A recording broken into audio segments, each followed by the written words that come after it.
समाज का यदि कोई एयर चीफ मार्शल, मैं गलत तो नहीं, एयर मार्शल, तो हरियाणा में पहले घोटिया साहब, सुरेंद्र घोटिया जी, मैं पहले तो इनका स्वागत करता हूं कि इन्होंने जिस तरीके से अपने विवेक से, अपनी बुद्धि का इस्तेमाल करके इस देश की सुरक्षा में काम किया।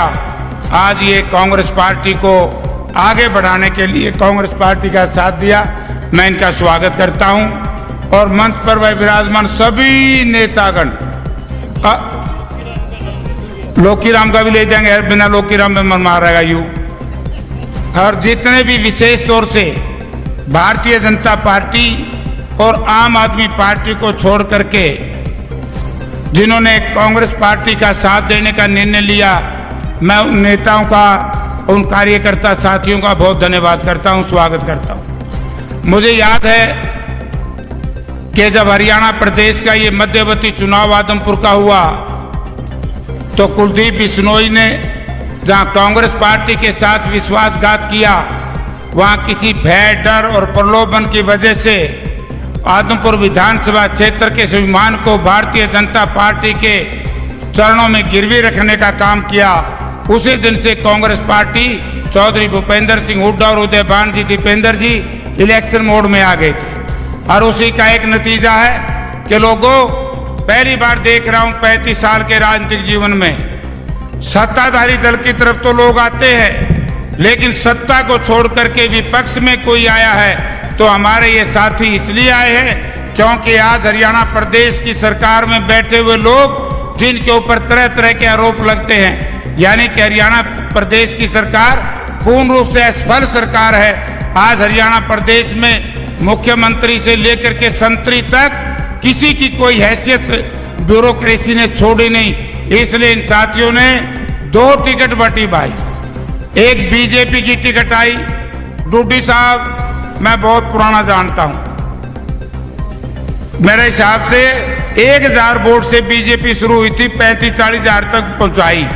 और जब सवेरे खबर आई कि कुलदीप बिश्नोई ने भारतीय जनता पार्टी का दामन थाम लिया, तो डूडी जी से मैंने कहा कि मैं क्या करोगे, बोला इधर आवांगे।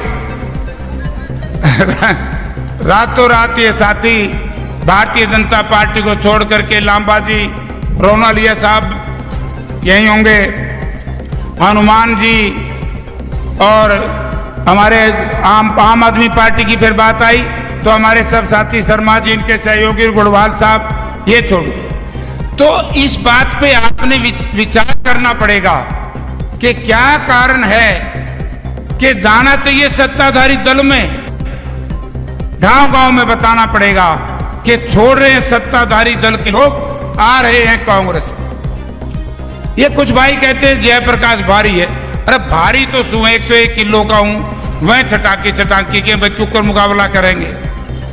अब जहां तक सवाल है, कहेंगे कि दूर का हूं, मैं एक बात कह सकता हूं, इतना बढ़िया राजनीतिक जीवन जो मैंने हिसार में व्यतीत कर रहा हूं, इन्होंने तो कभी सोचा भी नहीं था। मैं 3 बार एमपी रहा, 2 बार मैं और मेरा भाई एमएलए रहा, और 1999 का मैं मध्यवर्ती चुनाव का यदि जिक्र करूं तो उस वक्त कुलदीप बिश्नोई ने, इसके परिवार के लोगों ने जयप्रकाश भारी नहीं दिखाई दिया जब इनकी नाव हिचकोड़े खा रही थी, राजनीतिक नाव। और इन लोगों ने मुझे प्रार्थना करके बुलाया कि जयप्रकाश जी आदमपुर में मुझे जितवा दो, वरना ये मेरा नालायक बेटा चुनाव हार जाएगा और मेरा सारा मड़िया मेट हो जाएगा। उस वक्त कुलदीप बिश्नोई ने भारी नहीं दिखाई दिया, जयप्रकाश के आगे मुनियादी करता फिरता था, कहता था कि जेपी साहब आगे, अब चिंता नहीं है, वरना हरियाणा विकास पार्टी हम पर जबरदस्ती करके हमें चुनाव हरवा देगी। आज लोग इस तरह की चर्चा करते हैं। जयप्रकाश 9 वर्ष तक कांग्रेस पार्टी का अध्यक्ष रहा, हमने इस इलाके की सेवा की है। कुलदीप बिश्नोई को खुली मेरी चुनौती है, प्रेस के माध्यम से नहीं, व्यक्तिगत तौर से मैं देना चाहता हूं। 2009 से लेकर के 2013 तक जितने चौधरी भूपेंद्र सिंह हुड्डा के राज में आदमपुर की धरती पर बैठ करके, आदमपुर के रेस्ट हाउस में बैठकर जयप्रकाश ने कराए हैं, कुलदीप बिश्नोई एक दिन ये बता दे कि मैंने आदमपुर के बदहाली के लिए हरियाणा विधानसभा में चौधरी भूपेंद्र सिंह हुड्डा से लेकर के आज मनोहर लाल तक एक भी दिन एक सवाल उठाया हो। आज वो जयप्रकाश के खिलाफ इस तरह की चर्चाएं करते हैं जिनका दामन पाक साफ तो रहा। एक कहावत है कि छाछ तो बोले छलनी का के बोले। दिन में 376 को जिस व्यक्ति की वजह से, जिस कुलदीप बिश्नोई और इसके परिवार की वजह से आज आदमपुर में बदहाली है, तो आदमपुर की बदहाली का जिम्मेवार आदमपुर विधानसभा क्षेत्र के लोगों केवल कुलदीप बिश्नोई इसका परिवार है, दूसरा कोई व्यक्ति नहीं है। हर कोई जानता है। बोला गढ़ है, किस बात का गढ़ है? आदमपुर विधानसभा क्षेत्र गढ़ रहा है तो कांग्रेस पार्टी कर रहा है। कुलदीप बिश्नोई ने 2009 में पार्टी छोड़ी थी। आप लोगों को वो कहता होगा, क्या था ना हिसार रैली, रोहतक रैली करके कि मैंने कांग्रेस पार्टी छोड़ दी। ऐसा धोखेबाज आदमी, दगाबाज आदमी, ऐसा है विश्वास जिस व्यक्ति ने राजनीतिक लोक दलों में पैदा कर दिया हो, जिस कुलदीप बिश्नोई ने 2007 में ये कहा रोहतक के अंदर कि मैंने कांग्रेस पार्टी छोड़ दी और हंसका बना ली है। दीपेंद्र सिंह इस बात के गवाह हैं, ये सांसद थे, मैं भी सांसद था। न्यूक्लियर पावर को लेकर के एडजमेंट में सुनाया लोकसभा में, उस पर चर्चा शुरू हुई। कुलदीप बिश्नोई आकर के बैठ गया। मैंने व्यवस्था का सवाल उठाते हुए कहा कि स्पीकर सर, ये कुलदीप बिश्नोई तो इस्तीफा दे चुका है 2007 में, और खड़ा होकर नहीं जी मैंने इस्तीफा नहीं दिया, मैंने तो लोगों को बहकाया है। ये इस तरह की झूठ बोलने वाले लोग, और ईब उससे भी गलत काम कर दिया। परसों फार्म भरने गया था, मुफ्त में छोरा पे चेयर बतावे एक, ऐसे व्यक्ति पे क्या आदमपुर की जनता विश्वास कर सकती है? तो इसलिए आज भारतीय जनता पार्टी जो लड़खड़ाई है, भारतीय जनता पार्टी का जो असली कैडर है, आज वो भारतीय जनता पार्टी को फर्ज से उठा करके आगे बढ़ाने का जिन साथियों ने काम किया है, आज वो कांग्रेस पार्टी में चौधरी भूपेंद्र सिंह हुड्डा, उदय भानु और दीपेंद्र सिंह का साथ देने के लिए, जयप्रकाश को एमएलए बनाने के लिए आज आपके बीच में आए हैं। आज आम आदमी पार्टी की बात करते हैं। एक वहा था, नाम तो बिरन के उसका भाई मैं जानू को, नए नए हरे आम आदमी पार्टी में, बोला हरियाणा में शिक्षा और दिल्ली की शिक्षा। मैं उन साथियों से पूछना चाहता हूं प्रेस के माध्यम से, आम आदमी पार्टी का एक नेता ये बता दे कि आम आदमी पार्टी ने दिल्ली में, पंजाब में सत्ता हासिल करने के बाद एक भी यूनिवर्सिटी बनाई हो, एक भी कॉलेज बनाया हो, एक भी सेकेंडरी स्कूल बनाया हो, एक भी मिडिल स्कूल बनाया हो।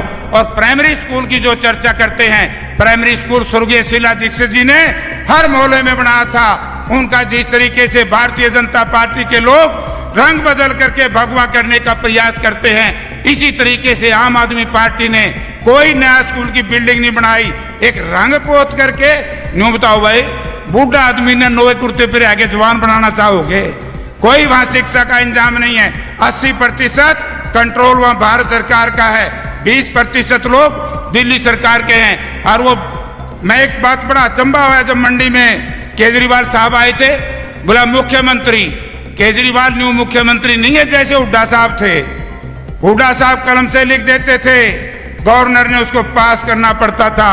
केजरीवाल ऐसे मुख्यमंत्री हैं, कोई भी फैसला करने से पहले वहां पर लेफ्टिनेंट जनरल की इजाजत लेफ्टिनेंट गवर्नर की इजाजत लेनी पड़ती है, और यहां आकर के कहते हैं मुख्यमंत्री। एक वो भगवत मान था। और मैं आम आदमी पार्टी में यदि कोई आस्था रखने वाला साथी बचा है, मुझे नहीं समझता कि पंडित जी से लेकर के गढ़वाल जी जितने इनके सहयोगी उसको छोड़ करके आ गए। यदि उसके बाद भी गलती से बचा है उन साथियों ने, और या आम आदमी पार्टी का कोई व्यक्ति आपके बीच में आए, उससे 1% पूछ लेना कि आज से 8 महीने पहले पंजाब में आपकी सरकार बनी, सरकार बनते ही सबसे पहले अपराध को अंजाम देने का काम किया।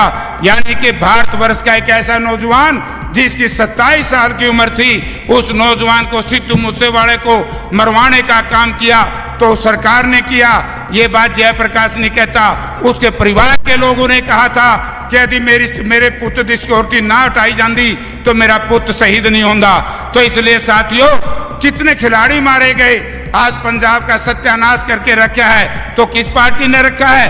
केजरीवाल साहब से निवेदन करना चाहूंगा, हरियाणा प्रदेश का सत्यानाश मत कराओ, हरियाणा प्रदेश को विनाश के कगार पर मत ले जाओ, हरियाणा प्रदेश की जनता को मत बरगलाओ। मैं जानता हूं 2011 का लोकसभा का चुनाव जब केजरीवाल जी अन्ना हजारे जी को लेकर के आपके बीच में आए थे, आज कहां अन्ना हजारे जी? आज कहां प्रशांत कुमार जी? आज कहां है वो एक और गायक थे उनके, कुमार विश्वास जी? मित्रों, जिन लोगों ने आम आदमी पार्टी बनाई थी, एक एक करके सबको निकाल दिया और व्यापारियों का प्रतिनिधित्व करने के लिए केजरीवाल साहब आगे आ गए। इसी तरीके से यहाँ टिकटों का बंटवारा हो रहा था, शर्मा जी ने सोचा भाई तेरी टिकट पक्की, जहाँ कहे थे नहीं, बोला कांदरी आंखा में चढ़ी रही, बोला कांदरी शाम के चढ़ जाना तो दिखाई नहीं देता, अंधा होता है। हमारे साथियों को इन लोगों ने अंधा कर दिया। आपके भी कांदरी चढ़ाने का प्रयास करेंगे, लेकिन 5 दिन के अंदर मैं आदमपुर विधानसभा क्षेत्र के मतदाताओं का बहुत बहुत आभारी हूं कि आप लोगों ने आम आदमी पार्टी के उम्मीदवार को राजनीतिक तौर से धुतकारने और ठुकराने का काम किया। आम आदमी पार्टी को छोड़ करके एक एक मतदाता आज कांग्रेस पार्टी में आया है। गढ़वाल साहब आए, मैंने इनसे बहुत किया, गढ़वाल साहब कांग्रेस में रहे हो ठीक रहोगे। इन्होंने भी कह दिया कि तेरी टिकट पक्की, पंडित जी को कह दिया तेरी टिकट पक्की, नाड़ी को कह दिया तेरी टिकट पक्की, सायना टिकट दे के भाई पास गए। टिकट किसको दी? खास आदमी को। पार्टी आम, आदमी खास। 1 करोड़ में बतावा है, 7 करोड़ तो पीछे बता दिए। तो इसलिए साथियों, मैं आपसे एक नम्रतापूर्वक निवेदन करना चाहता हूं। आज जयप्रकाश ने, कांग्रेस पार्टी ने जो जयप्रकाश को उम्मीदवार बनाया है, खुली चुनौती है सब पार्टी के नेताओं को। जयप्रकाश के चरित्र के ऊपर सुई के बराबर कोई दाग है तो मेरे सामने आओ, आज ही कैंडिडेट छोड़ करके घर चला जाऊंगा।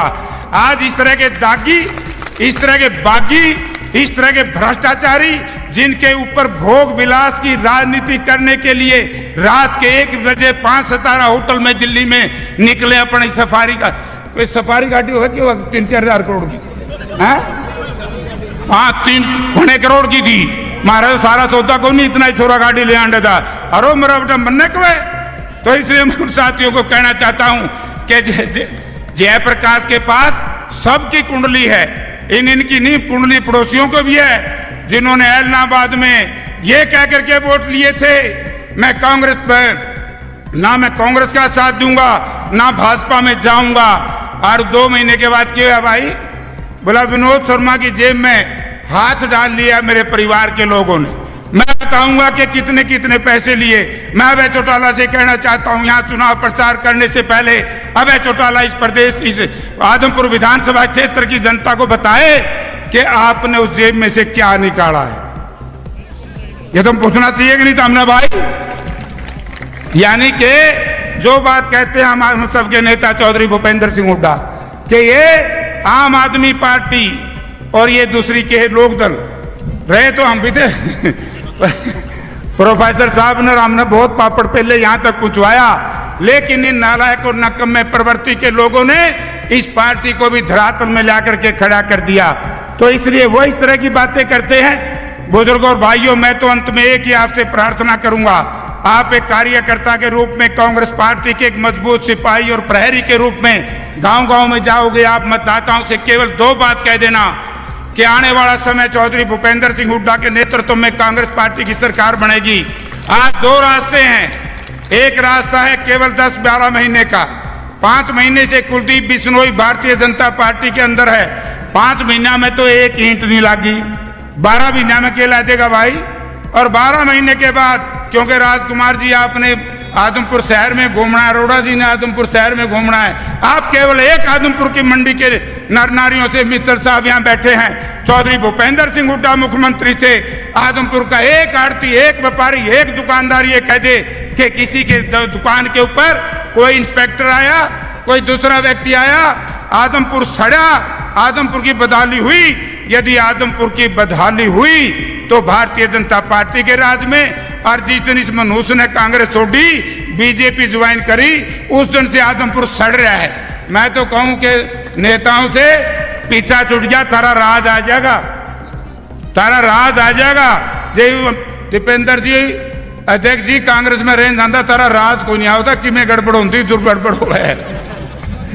यानी कि व्यापारी भाइयों से कहना चाहूंगा, ट्रक यूनियन का मामला प्रोफेसर संपत सिंह जी यहां बैठे हैं, ट्रक यूनियन को खत्म करने का काम हम लोगों ने किया। यानी कि तमाशा बनाया हुआ है। क्यों बनाया हुआ है? क्योंकि लोगों के सामने जवाब नहीं दे सकते। यदि आदमपुर की जनता इस बात का जवाब मांग लेगी जिस दिन कि जयप्रकाश यहां से चुनाव हारने के बाद भी हमने कितने चौधरी भूपेंद्र सिंह हुड्डा को बालसमंद लेकर के आए, यहां पर खड़ी रैली, देश में पड़ी रैली, बैठी रैली, खाट रैली तो सुनी, अगर खड़ी रैली हुई थी, बड़ी भारी बारिश हो रही थी, सेकेंडरी स्कूल में चौधरी भूपेंद्र सिंह हुड्डा बारिश में खड़े होकर के जितनी घोषणाएं करके गए थे 100% पूरी नहीं की हो।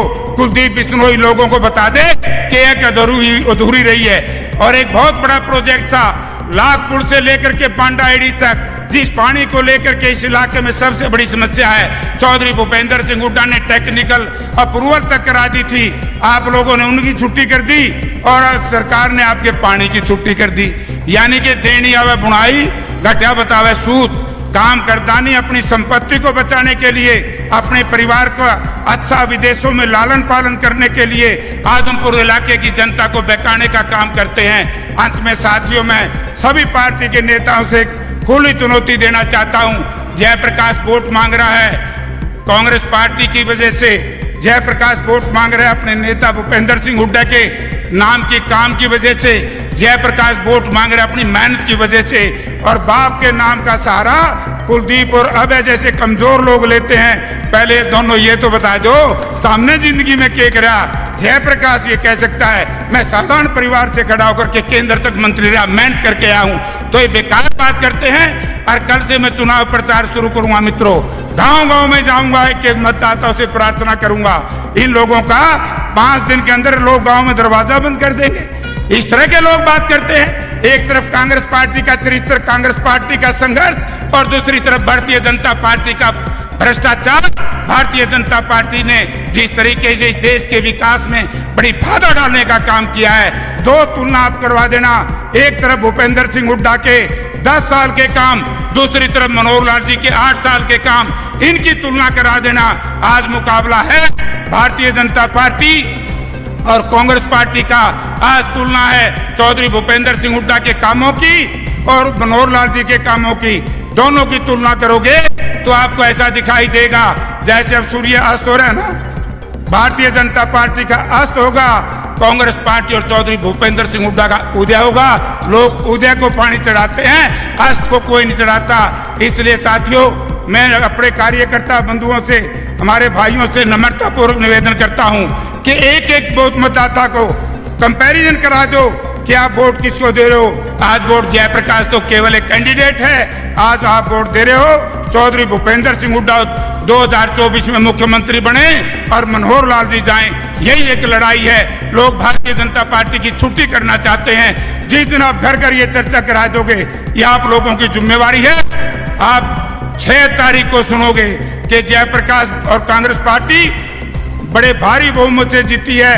और जब पहला सेशन आएगा आदमपुर विधानसभा क्षेत्र के लोगों को बताना चाहता हूं, आप कुलदीप बिश्नोई आए तो ये पूछ लेना कि जिस तरीके से बीड़ बबरान ढंडूर के गांव, दुर्जनपुर तक के गांव का जो माल का नाहक आज तक नहीं है दिलवा पाया लड़का, जयप्रकाश पहले सेशन में आएगा। मैं कहूंगा हमारे नेता भूपेंद्र सिंह हुड्डा जो विपक्ष के नेता हैं कि सबसे पहले इस उठाएंगे हमारे उन मजदूर भाइयों को। जब तक माल का नाहक सरकार नहीं देगी, हम ये लड़ाई लड़ते रहेंगे। जिस दिन चौधरी भूपेंद्र सिंह हुड्डा आएंगे, सबसे पहली कलम में जयप्रकाश और ये साथी मंच पे बैठे प्रोफेसर संपत सिंह, रामनिवास गुड़ेला से लेकर के सेलवाल तक जितना हिसार जिला के लोग हैं, हम कहेंगे कि हुड्डा साहब आप ये काम करो, जैसे आपने किसानों के 1600 करोड़ रुपए बिजली के बिल माफ किए हैं, ऐसे ही एक कलम से इन मजदूर भाइयों को माल का नाहक दो। तो मैं डंडूर के साथियों से मेरे सामने बैठे कहना चाहता हूं, माल की नाहक मिलेगा, हम लोग लड़ाई लड़ेंगे। और मंडी की बदहाली के लिए हम सेशन में मामला उठाएंगे, हम आपकी लड़ाई लड़ेंगे। अरे लोगों, कितना बेकार है ये पानी तो निकाल के है ना। प्रोफेसर साहब इरिगेशन मिनिस्टर है, ये बताएंगे इसमें तो आचार संहिता नहीं लगती। प्रोफेसर साहब पानी तो काटे से हजारों इंजन है सरकार के पास, लेकिन आदमपुर गांव, कोड़ी और ये खैरमपुर की सारी जमीन आज भी पानी से भरी हुई है। 4 महीने हो गए, पानी निकाल नहीं सके। बोला मैं राजगढ़ लाया हूं, बढ़िया बना दूंगा। तारा सत्यानाश करना है, पैंडा छुटा लो। जिस दिन आप इस परिवार से पीछा छुटा लोगे, मैं ये कहता हूं कि आदमपुर में नेता ही नेता तैयार हो जाएंगे। आदमपुर की बदहाली की बजाय आदमपुर की खुशहाली की शिलान्यास किया जाएगा। आप सबका बहुत बहुत धन्यवाद।